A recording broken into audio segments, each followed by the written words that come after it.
Hello lovelies. Well, it is August 25th and all summer long I have been doing a lot of canning. And during late summer, early fall, the canning process really ramps up because we've got so many things harvested from the garden, and this is also the time of year where farmers markets are usually getting the tail end of their products in, and they're usually on sale, so it's a good time to can. On my Facebook group page, I have been, of course, sharing all of my videos, but especially here lately, the canning videos. And there are always questions that come up. Some people are afraid to try canning. They have a big fear of poisoning their family, which is a fear if you don't know what you're doing and you don't follow guidelines. But there have also been some questions that have come up that I'm going to try to answer today before we get into canning. I'm going to be canning two types of jam today. The first is peach bourbon and the other is tomato herb. And with each of those, at the end of those videos, I will be showing you how to use them and maybe a unique cooking method. But I want to take a few minutes here at the beginning of the video before we actually get into the canning process to go over some things.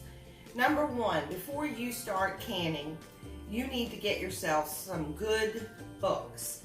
I have 3 ball books. This is Blue Book, Guide to Preserving. This was the first book I got. It was the only book I had when I started canning, probably about 5-6 years ago. Then I acquired 2 more ball books. This was the next one, the complete book of home preserving, 400 delicious recipes. And then they came out with their latest one, I believe in 2016, the all-new ball book of canning and preserving. I really like this book, especially if you're a beginner to canning, because a lot of the recipes, most of the recipes are for small batch canning. And therefore, you don't have to cook up pounds and pounds of products and then find out that you really didn't like it. So this is a great book to have. And then most recently, my friend, Debbie Turner, who is the canning guru, well actually she's a food preservation guru. She lives out in Arizona. She's part of my Facebook group page and we talk a lot. She recommended this book, So Easy to Preserve. And I just received it a few days ago, and it's a wonderful book. It actually is from the University of Georgia Cooperative Extension from the University of Georgia. If you don't want to buy the book, you can actually go online and print a copy of it yourself.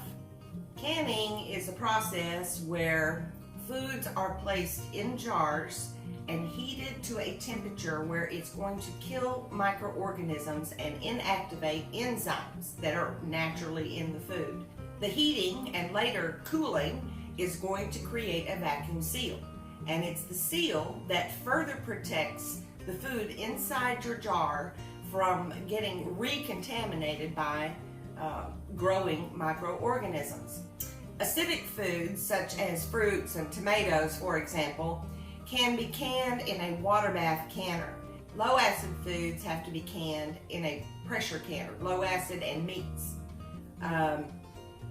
You have to can them at 240 degrees Fahrenheit, 10 pounds of pressure at sea level. Pressure canning is more involved than water bath canning. So if you're starting out, I would say start out with water bath canning. Just to get your feet wet, you'll get an idea of how everything works before you go to the next step of doing the pressure canning, because it is a little bit more involved. Now, can you water bath can low acid foods? Yes, if you're pickling them. Pickled products, the acid level in the brine helps to prevent most bacteria from growing, and that's why you can water bath can low acid foods in a pickling brine. So let's talk a minute about equipment. Obviously you're going to need a canner, but a canner with a rack. A canner is simply a very large metal pot with a rack for holding your jars. This is mine that I've had for years and years, and I bought it from Walmart, and it has a rack inside it. The purpose of the rack is to keep your jars above the bottom of your pot. That way when the boiling water is going, it can get underneath and all around the jars. You don't want your jars sitting on the bottom. If you have an electric cooktop, you need to make sure that your canner, your pot, has a very flat bottom. Now, this is such a huge canner that sometimes when I'm just doing small batches of, say, some jam, and it's only 4 or 5 little jars, I have this pot. And when I was canning a small batch about a month ago, I was actually talking to Debbie Turner again and said, you know, man, that's such a big pot. And she suggested I use a different pot, a little bit smaller one. And she asked me if I had a stock pot. I said, yeah, I do. And it was tall enough, but I didn't have a rack at the time. So she came up with this idea. I actually showed it in a video. These are some lids, canning lids, that I zip tied together, put in the bottom, and it worked great. I now have purchased this. I've now purchased this rack, which works great as well. But again, this is just for a few little jars. You have to make sure, whatever can you're using, that it's tall enough that you've got 1 inch of water above your jars. But let me say this, if you're canning something that's going to be canned for 30 minutes or longer, you need to have 2 inches of water. So make sure you've got a tall stock pot, because in addition to that, you've got to have more head space above that water, at least a good inch, for when that water really starts rapidly boiling.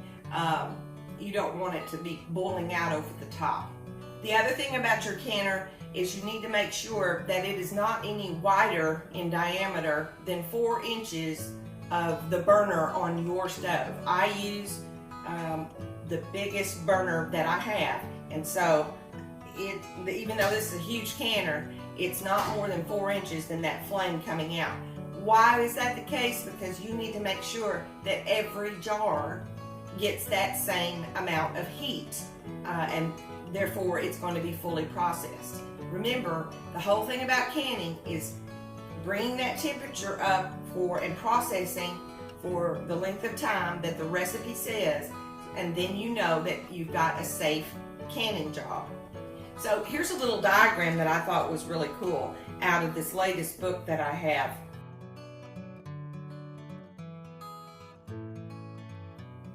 Unsafe canning methods. Let's talk a minute about that. First off, I'm not a rebel canner. I do not just throw anything together, can it, and know that it's going to be okay, because guess what? I don't know that it's going to be okay. I always use a tested recipe from these books. I don't use Grandma's canning recipe. I might take Grandma's canning recipe, compare it to something in the book to make sure that the amounts and everything is just right. You should not adjust these recipes unless the recipe says you can use this kind of pepper or that kind of pepper, for example. 2 other unsafe canning methods I'll mention. The old-fashioned open kettle way of canning is no longer considered a safe way. You're not processing the food. You're just sticking it down in hot water. Now, according to this latest book from the University of Georgia, another unsafe canning method are the steam canners. I don't know if there's been any further research that's come out since this book was published, but they update all the time, so I would guess that they are still saying that the steam canners are not actively researched enough to ensure that they are safe to use. The steam canner looks like it has like a little pan thing on the bottom, and the rack goes in it, and then it has this big dome over that. I recently saw someone that I watch on YouTube purchase a steam canner because she saw another one of her friends purchase a steam canner, and I was like, oh, I just read about steam canners in this book. In fact, I'm going to read to you what it says. After the jars are placed on the canner's base, a small amount of water in the base is brought to a boil and the dome fills with steam. The jars and food in them are heated by the steam surrounding them, obviously. However, steam canners do not heat foods in jars exactly the same as boiling water canning methods. Low acid foods are potentially deadly because Clostridium botulinum bacteria could survive the steam canning and produce the poison that causes botulism. Acid foods may also be underprocessed and therefore could spoil. I'm not wasting my money on a steam canner. Canning jars. I mostly buy Ball. Mason type jars are what we use to can.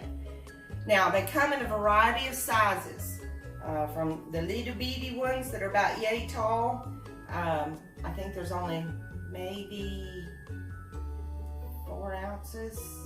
Seems like there are 4 ounces in those tiny ones. Then you can get half pints, which is 8 ounces. I've even seen 12-ounce jars. And then, of course, pints are the most common size. If a recipe does not list, say, the half pint jar, and it only lists a pint jar, you can put it in a half pint jar, but you need to process it for the length of time it says for the pint jar. Don't do less time just because it's a smaller jar. Make sure you do as much time of processing as it says for the next size up. Quart jars are also very commonly used, but I want to talk about that for a second. I had a question myself a day or two ago because I want to make some homemade pickled jalapenos. You know, the kind you can get in the Mexican restaurants where it's jalapenos and carrots and onions. And there is a recipe in the Ball canning book, but it only cans in pints. And I'm running low on pints, so I'm trying to decide, okay, what do I want to use my pints for? Because I can't find pints anywhere. So I was talking again to Debbie Turner about it. And I said, you know, it says only pints. I'm wondering, could I put it in quarts and process it for a longer period of time? Because usually when you compare the recipes, pints, quarts rather, usually process anywhere from 5 to 10 minutes longer.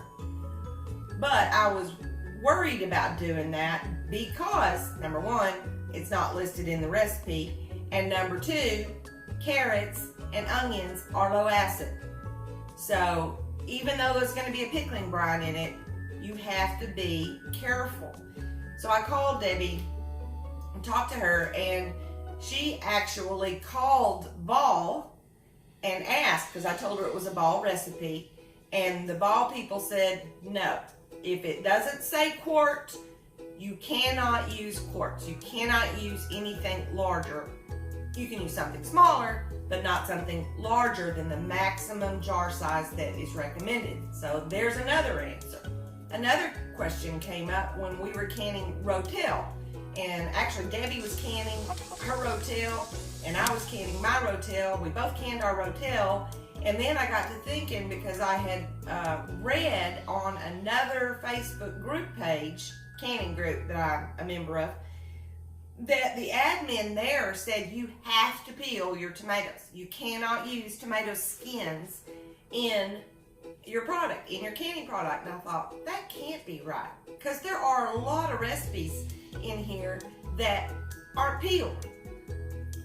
Green tomatoes, tomatillas. Of course, tomatillas aren't exactly tomatoes, but anyway, I screenshot the comment and I sent it to Debbie and I said, this doesn't sound right. And you know what she did? She contacted the FDA, and talked to them about canning tomatoes, and did you have to remove the skins? Was it safe to keep them on?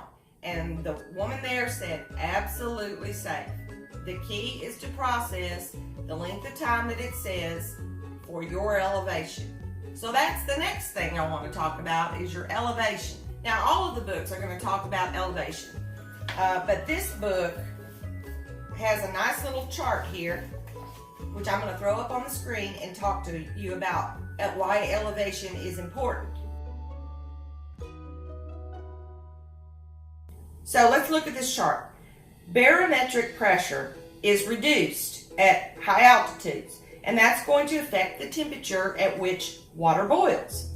So this means that boiling water and pressure canning methods have to be adjusted to ensure the safety of the home canned food. Additional processing time must be added when you're using the boiling water method. Increased temperature is required when using the pressure method. The altitude charts pictured here give adjustments for both methods at various elevations. The recipes in all of these books, the processing time is given for 1,000 feet above sea level or lower. So if you live in an area that is higher than 1,000 feet above sea level, which you need to find out, you have to adjust your processing times in a water bath canner, and you also have to adjust the gauge, the temperature in your pressure canner. Now, how do you find that out? Well, the quickest way to find it out, I found, is the website getthedata.com. Getthedata.com. On that website, they give you two methods for finding out your altitude, which is basically the elevation above sea level, by either entering your zip code, or if you're on a smartphone or an iPad or something that is a smart device, you can elect to let it find your location, and it will give you exactly what your elevation is. Right here at my house, the elevation is 607 feet above sea level. So all of these recipes I process using the times that they give. Back to the jars. The sealing mechanism for the jars is a two-piece lid. So you have your ring band, and then you have the lid. If you look closely at the lids, you will see a rubbery kind of gasket seal around the outside edge. If you look at the top, you see an outward curve.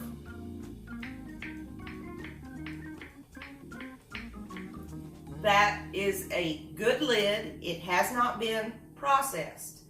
Now, this was a question that came up on my Facebook group page. Can you reuse processed lids for canning? Every book will tell you, and I will tell you, no, that is not safe. Reason being that there is no guarantee that your seal is going to work after it's been used once. You don't have to throw them away.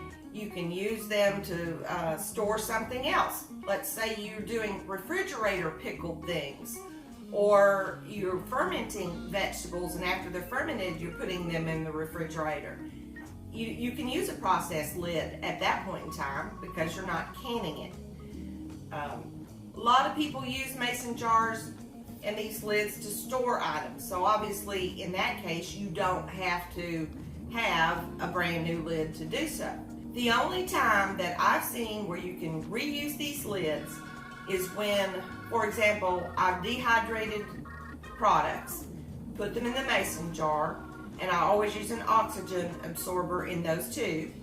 Then I put my lid on the jar, and I have an attachment that goes to my food saver that goes over the top, and it vacuum seals it, and it seals it inward. Now when I open that jar, it pops back out. So I can reuse it at that point in time. Now if ever it were to not pop back out, I'd use a brand new lid.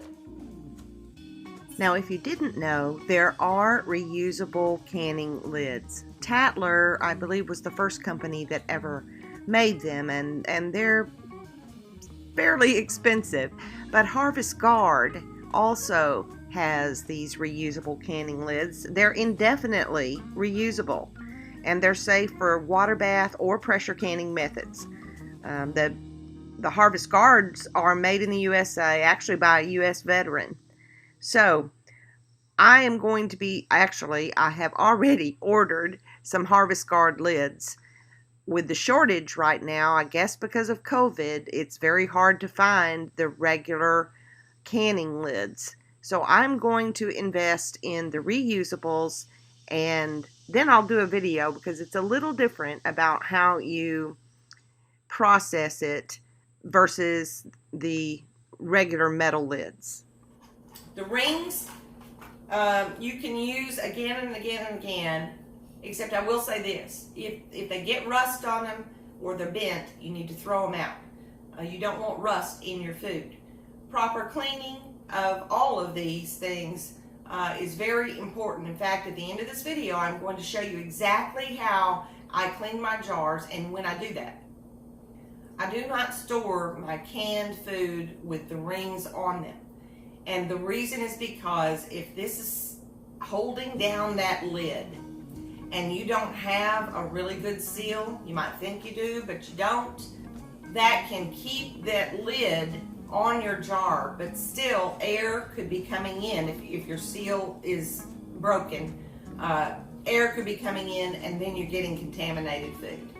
And for the very same reason, you shouldn't stack your jars either, because the weight of a jar on top of a jar, just like this ring holding down that lid, the weight of a jar on top of a jar could also hold down the lid when it really isn't truly sealed.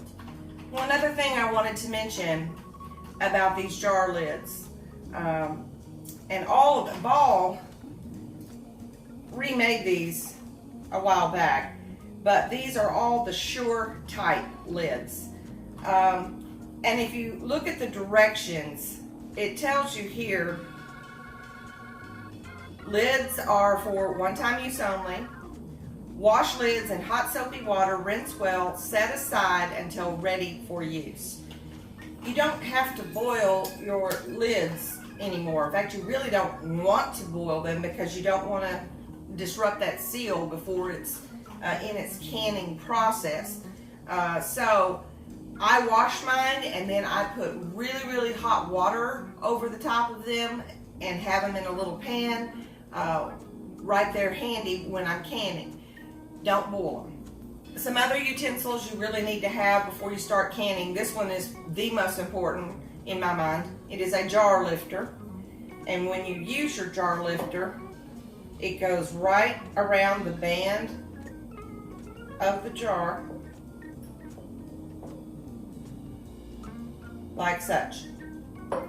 That's the safest way. Keep a good hard grip closed on it when you're carrying it from here to there. Next up, a funnel is very helpful. This is a wide mouth funnel. It will work on the small jars and the wide jars. The reason I like this one is because you can see on both sides, whether you're left or right-handed. It has measurements because you have to have head space. What is head space? Head space is very important when you're filling your jars. It's the area that you leave without product in it. Air is there. If you have too little head space, then your product can siphon out of your jar and ruin the canning process, for that jar anyway. If you have too much head space, that's dangerous because the processing times are based on the amount of air that is in that headspace. How long is it going to take for that boiling water to remove all of that air out of there? That's why you have different times for different sized jars. That's one of the reasons. The other reason is the kind of product that you're canning. If you don't have a funnel that has these markings, you can get something else. This is called a bubbler or debubbler. You see these little jagged marks here. Well, when you set it on the edge of your jar, that's a quarter, that's a half, that's 3/4, that's an inch. When you set it on the edge of your jar, the bottom of this right here should barely be touching your product in the jar. The other end is what you use to debubble. You should always debubble everything. I know that sounds silly when things are liquid. Probably the only thing that I've never debubbled was tomato juice and really thin tomato sauce. It's still a good idea to debubble. If you have anything chunky anyway in there, you need to make sure that you are pushing that down, making sure you eliminated all the air. And after you debubble it, check again on your headspace, because you may have pushed up air pockets, and that's going to lower the fluid. So check your headspace after you debubble again. Do it before and after. This is a handy little thing to have, a ladle. I like this one especially because it also has a hook that will just set on the edge of my pot and not down in the liquid. Really doesn't matter, but it's nice that it has that hook. Now, other than the utensils, some things that you want to gather, your lids obviously, your jars. If you are ever going to make jam, you should have pectin. I'll be showing you this in the video on the peaches a little bit further about the difference between this and this jar here. But they do have an expiration date, so don't buy it and stock up a whole ton of it. Just before the season starts, get you some. Then this is citric acid. I think this is really important to have because it replaces lemon juice. You have to use either lemon juice or citric acid in all of your tomato products that you can, because tomatoes are not, even though they're acidic, some tomatoes are more acidic than others, and store-bought, if you buy those, are even less acidic than homegrown. So you always have to add either lemon juice or citric acid. Citric acid doesn't affect the taste. If you put lemon juice in there, you are going to have a little bit of a lemony taste to your tomatoes. So that's why I like the citric acid. It takes a tiny little amount. Like, I think, don't quote me, but I think it's like 1/4 teaspoon for a quart jar and 1/8 teaspoon for a pint jar. I was trying to see if there's an expiration date. There is. It says it's best by April 2023. That's 3 years from now. So it's going to last a long time and stay good. The Sure Gel, I just bought this one, pectin. This one also has a 2023 date. So it will last for a little bit. Well, that's all I've got kind of for the introduction for water bath canning, except that when we finish this canning video on, I think I'll probably put this intro with the tomato and herb one, and then I will show you how I clean the jars, and guess what? How to clean your canner too. So, without further ado, let's get canning. So this is real quickly how I begin the canning process. I put my canner in the sink and I start filling my jars with hot water. I always try to put one extra jar in there than what I think or what is expected for the product to fill, just in case I have a little bit extra. Now, you want to fill up each jar first, and then you want to fill up your water 1 inch to 2 inches above your jar. As I said earlier, if you're only processing for say 10 minutes or under 30 minutes, 1 inch of water will probably be sufficient. But if it's going to be processed longer than 30 minutes, then make sure you have 2 inches of water above those jars. You don't want the water to boil away and never be at the end of your processing time and not have water above the canning jar. After it's full, I take it to the stove, put the lid on and turn my heat to about medium or so. You don't have to boil the jars, but they do need to be very hot and sterilized for about 10 minutes before you start filling.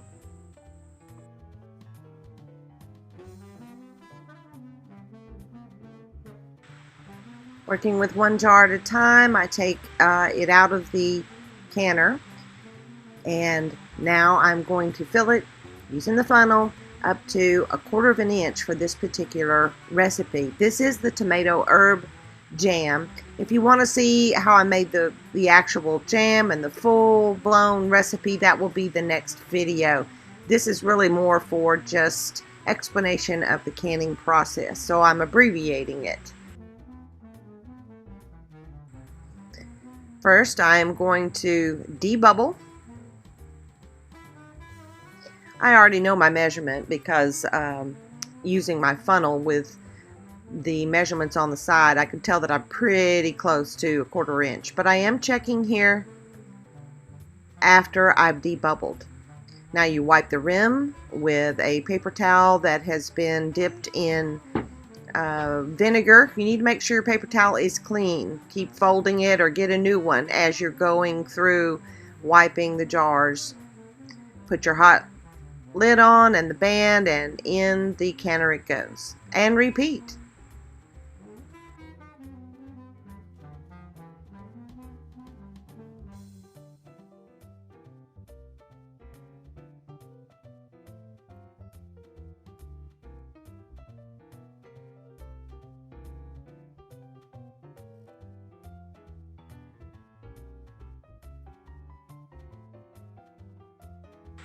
And this is right here is the reason why I always have an extra jar.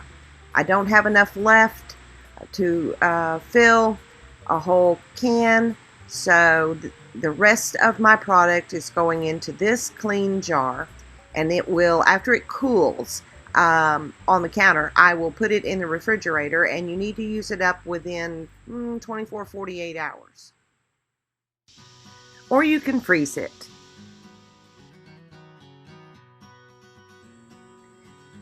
The heat was on high, it's boiling now, and so I put the lid back on and process for the length of time, 10 minutes for this jam.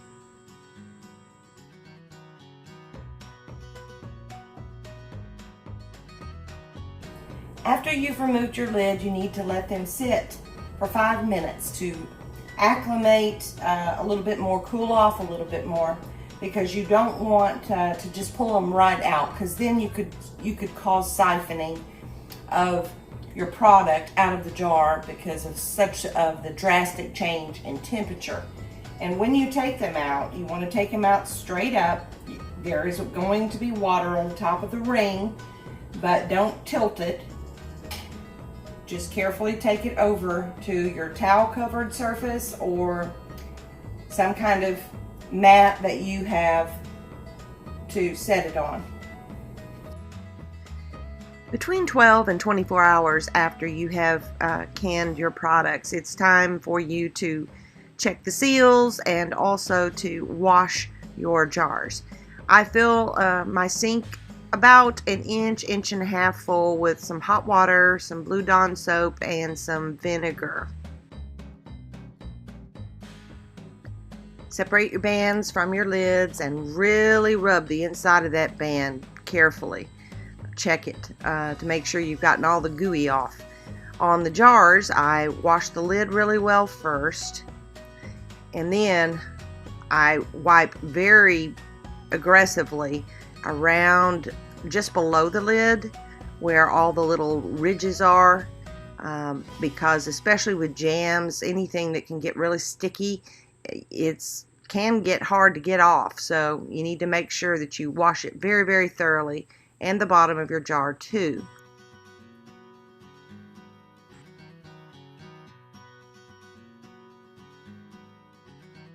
And then you want to dry them all really well. You can expect some oxidation to happen. That's just because of the vinegar. But that is still safe, it's fine. But you need to really inspect and make sure there's no rust, no dents.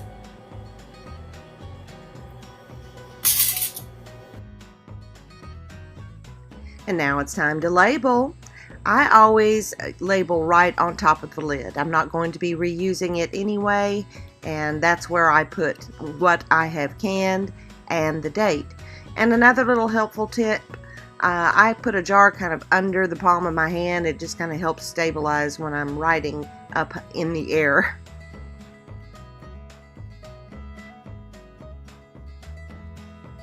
Lastly, you should wash and dry your canner after each time you've used it. And I again am just using some hot water and some Blue Dawn dish soap and some vinegar to wash it all out, and be sure and dry it well as well.